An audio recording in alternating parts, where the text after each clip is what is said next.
Bonjour à toutes et à tous et bienvenue sur Grand Lille TV. L'invité du jour pour parler des bons plans, des bons moments à passer à Lille et dans la métropole lilloise, Aurélie. Et bonjour. Bonjour. L'une des co-auteurs de ce petit livre, l'une des deux également co-blogueuses des cachotteries de Lille. On en a déjà parlé d'ailleurs de ce blog sur Grand Lille TV. Aujourd'hui, en fait, vous passez de l'internet en version papier. C'était ça vraiment la volonté de départ, essayer d'éditer un petit peu tous ces bons plans, mais dans un petit bouquin. Oui, tout à fait. Le blog est né et vit aujourd'hui depuis 3 ans sur Internet. Et quand on a été contacté par l'édition Bonneton, du coup, pour nous lancer un défi fou de dénicher 800 bons plans à Lille, pour nous, c'était un vrai aboutissement parce qu'on avait l'envie, effectivement, de transformer un petit peu ce qu'on faisait tous les jours sur Internet en guide Ouais. papier.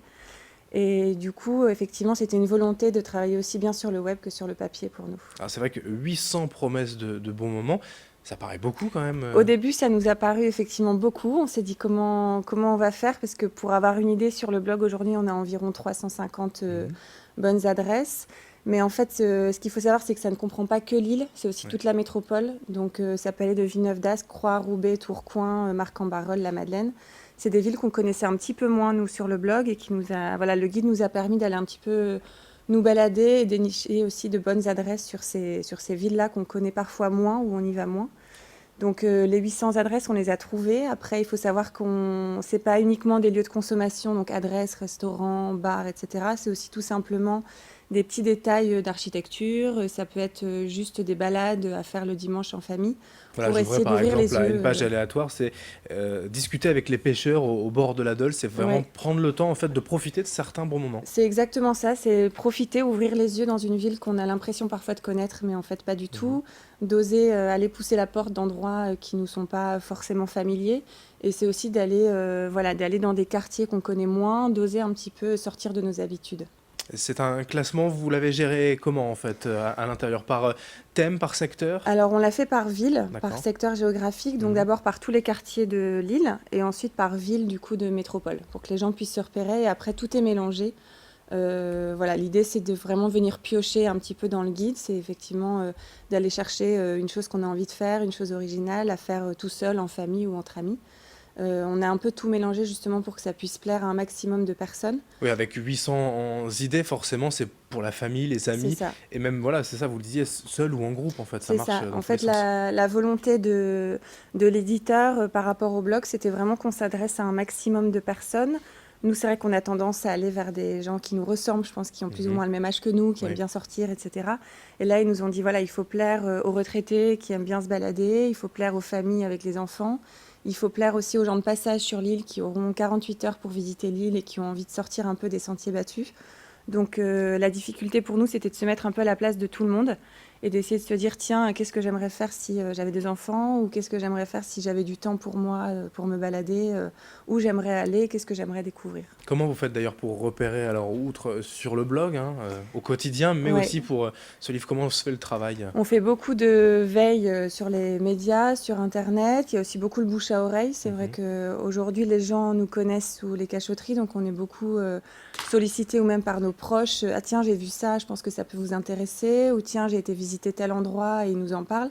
Donc ça a été d'abord tout un travail de répertorier un petit peu tout ça, d'essayer de classer, et effectivement de se balader 3 fois plus que d'habitude, le soir, le week-end, enfin voilà, d'aller un petit peu à la découverte pour aller dénicher des nouvelles adresses. Avec vous, vraiment, vous êtes les bonnes copines, on s'ennuie jamais.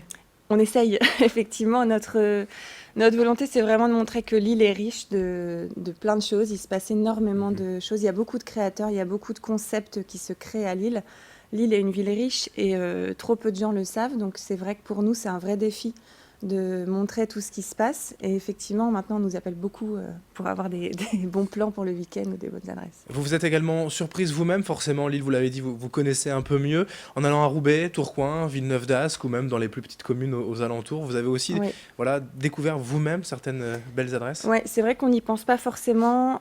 Pourtant, pour info, Marion et moi, on n'habite plus à Lille, on habite en métropole. D'accord. Mais c'est vrai qu'on a toujours pour habitude de sortir à Lille, Mhm. voilà, par simplicité. Mais c'est vrai que du coup, le guide nous a permis, voilà, d'oser aller se balader dans des villes plus petites où parfois on se dit il n'y a rien à faire. Et en fait, on trouve toujours le petit commerce, le petit restaurant ou le petit musée dont on n'avait pas entendu parler. C'est vrai que nous-mêmes, on a été surprises que peu importe la taille de la ville, il y a toujours quelque chose à y faire. il y a toujours quelque chose qui se passe et ça, c'est plutôt intéressant. Et c'est évidemment aussi pour tous les budgets. Voilà, on va pas être Oui. sur des budgets dans le Vieux-Lille, des restaurants un peu chers Mm, mm. ou des expos. Non, puisqu'il y a des choses gratuites, tout simplement. Tout à fait. L'idée, c'était de ne pas se limiter, de ne pas être élitiste Mm. dans ce qu'on proposait, que tout le monde puisse piocher dans le guide quelque chose qui lui convient. Il y a effectivement beaucoup de choses gratuites, il y a beaucoup de choses à des prix intéressants. On a essayé de, voilà, de proposer un panel d'activités originales aussi pour essayer de sortir un petit peu de ce qu'on a l'habitude de voir. Mais aussi voilà, des restaurants à tous les prix, des bars à tous les prix pour justement convenir à un maximum de personnes. Et ça coûte 8 euros. C'est donc aux éditions En Bonne Ton, disponible à la Fnac, au Furet du Nord, dans les autres librairies Tout à et fait. de la métropole lilloise. Merci Aurélie, co-auteure donc, et co-blogueuse des Cachotteries de Oui. Lille, d'être venue aujourd'hui nous présenter ces 800 promesses de bons moments dans la métropole lilloise. Merci Merci. et à bientôt. Merci à vous de nous avoir suivis sur Grand Lille TV. Dans un instant, l'information continue.